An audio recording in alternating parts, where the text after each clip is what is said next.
and welcome to the day 2 of BioAsia 2021. We have an exciting day ahead of us, and to kick it off, I am pleased to introduce you all to the keynote speaker, Mr. Sanat Chattopadhyay. Mr. Chattopadhyay is the Executive Vice President and President for Merck Manufacturing Division. He leads the company's worldwide manufacturing and supply operations across a global network of sites for pharma, vaccines, biologics, and animal health products. He also serves as a member of Merck's executive committee. A proven leader in the biopharmaceuticals industry, he has also held senior leadership roles in Viat Pharmaceuticals, Aventis, and others, leading their global supply chains, including new product commercialization, technology, manufacturing, and engineering. With great excitement, I welcome Mr. Sanat Chattopadhyay to deliver his keynote address. Good morning, good afternoon, and good evening to everyone. I'm honored to join you today, only virtually, at BioAsia 2021. I fondly remember delivering the keynote address in person back in 2018. I also want to thank Minister K.T. Rama Rao for the invitation. I truly respect and admire how the Telangana government under KTR's stellar leadership has helped its biopharmaceutical industry make tremendous progress in the last years. Most importantly, I hope that all of you and your families are staying safe during this challenging pandemic. Well, this year's theme at BioAsia 21 is Move the Needle. And nothing has moved the needle more than this ongoing pandemic. Well, SARS-CoV-2, as you know, is only a microorganism between 9 and 12 nanometers in size, yet it has brought all of humanity to its knees. No country has been spared. However, we know that with the advent of the therapeutics and vaccines, we will be able to fight back and conquer the virus. At the same time, everyone is waiting anxiously to see what the new normal will be like. A tsunami of changes has been unleashed, causing an inflection point in the life sciences industry. We are innovating how we design, execute, and risk manage supply chains. And we do this to serve a single purpose. And what is that purpose?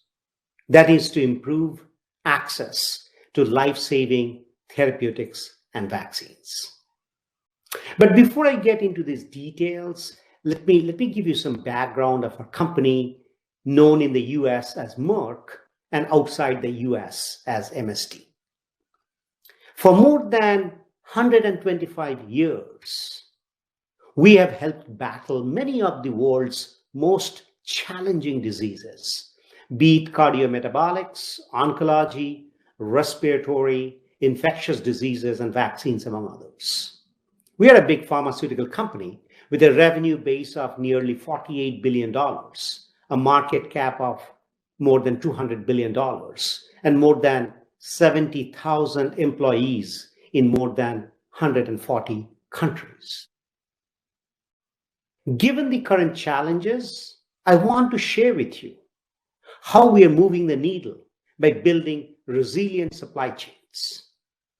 As we expect some of the paradigm shifts brought by this pandemic will remain relevant even after the pandemic. I will cover this topic from 3 angles. First, what went well? How the capabilities we built before the pandemic helped our supply chains adjust. Second, what should we be doing better? Lessons we have learned from this pandemic and capabilities we should accelerate for the future. Third, how can India play a more important role in the global supply chain? So let's first start with what went well. Well, throughout this pandemic, we have maintained a compliant supply performance without adding inventory or increasing discards or rework in our company. As the pandemic spread globally, our supply chains were able to flex, navigate, and demonstrate resiliency. And this performance that I'm so proud of can be attributed to 4 capabilities we have built over the last 3 to 5 years. First, our supply planning is end to end. We call this digitizing the journey of a dose, be it a tablet, be it an injectable or a vaccine. We have been digitizing our shop floors end to end, from raw materials to drug substance manufacturing, formulation, packaging, testing, and release, and connecting it to 36-month plus forward-looking supply planning. This capability has been critical to navigate current challenges. Second, we have created a control tower to balance supply and demand. Control tower has made our integrated business planning real time. No more once in a month sales and operations planning. Rather, the planning happens weekly and enables us to be agile. For example, during the pandemic, we could divert a vaccine product from Japan to Germany within 1 week.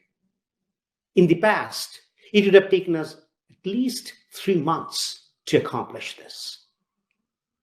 Third, we are transforming our distribution and logistics operations to be digital and cloud-based. How so? Well, we are connecting disparate data across the ecosystem inside and outside Merck to create a single data lake to derive the most meaningful information. Plus, we are tracking our high-value shipments in real time with IoT devices. We are also innovating on our cold chain container systems on an ongoing basis. So consider this scenario from this pandemic standpoint.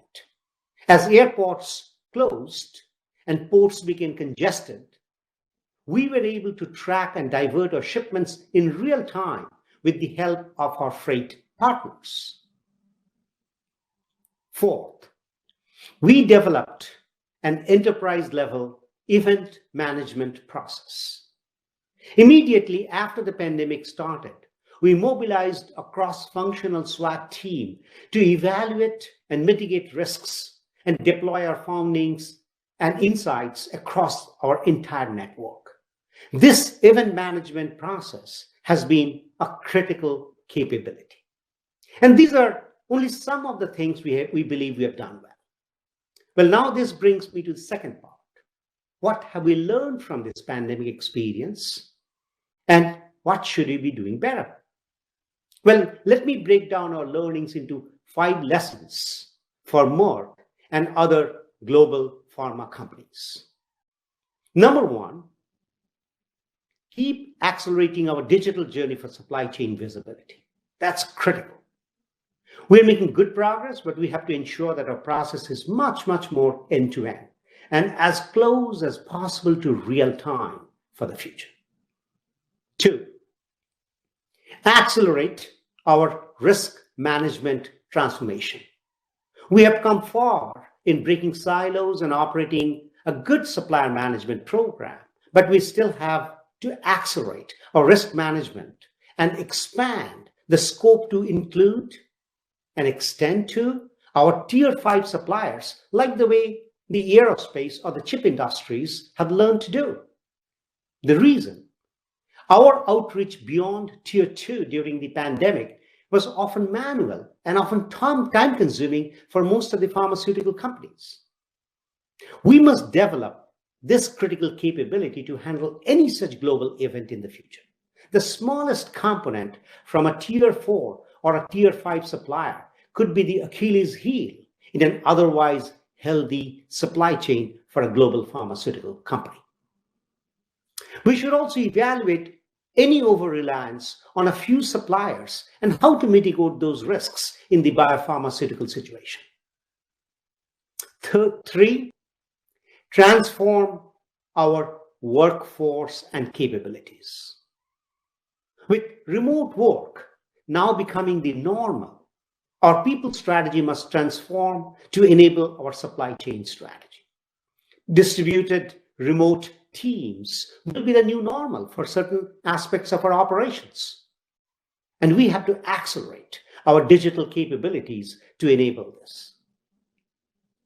Even in core manufacturing, remote technologies such as virtual reality will increasingly play a very important role in the future. 4, be more agile than ever. That means we should be ready for an ever-changing ecosystem around the actual product, including telehealth, whose use has skyrocketed during the crisis, as well as wearables. Increased segmentation of supply chains will happen, especially the downstream processing occurring closer to the point of consumption, closer to the patients. And reacting to those demand signals in real time will have to be much, much more sophisticated than it is today. Finally, much, much more public-private partnerships and collaborations are needed in the future. The current environment will also require increased cooperation between multiple stakeholders, including governments, to achieve these outcomes. The pandemic has shown us the power of these partnerships with the warp speed approval of vaccines, and that's happening globally. So let me now come to the final part. How can India increase its role in the global supply chain? Because of the pandemic, India was primarily seen as a service provider and a low-cost manufacturer of vaccines and therapeutics. But this perception has recently changed, thanks to Bharat Biotech's ability to innovate for COVID and link Aadhaar ID to enable mass vaccine distribution. India has proven it can be much more than just a generics player. So what more can India do? Well, it should keep pivoting toward becoming a leading thought partner and an innovator, along with excelling at low-cost manufacturing. To do so, it should revisit its policies along these lines and facilitate foreign investments and new collaborations, creating a predictable, holistic environment encompassing everything from pricing and IP protection to reasonable regulations and incentives will be key. India has some of the best educational institutions and a large English-speaking population. Investments to promote research in academic institutions and using that as an innovative engine will be so important for the future. India should keep advancing in technology, particularly in machine learning and artificial intelligence and data science. These capabilities will become very important in the future. So the investments in the state-of-the-art compliant manufacturing facilities that can withstand the scrutiny from different regulatory bodies will be very important for India in the future. Overall, India can play a much larger role in the global pharma supply chain in future and join Merck and the rest of the biopharmaceutical industry in making progress towards these capabilities. I wish BioAsia 21 continued and great success in years to come. I hope next time I can be there with you in person. Thank you. Thank you, Mr. Chattopadhyay, for that keynote address.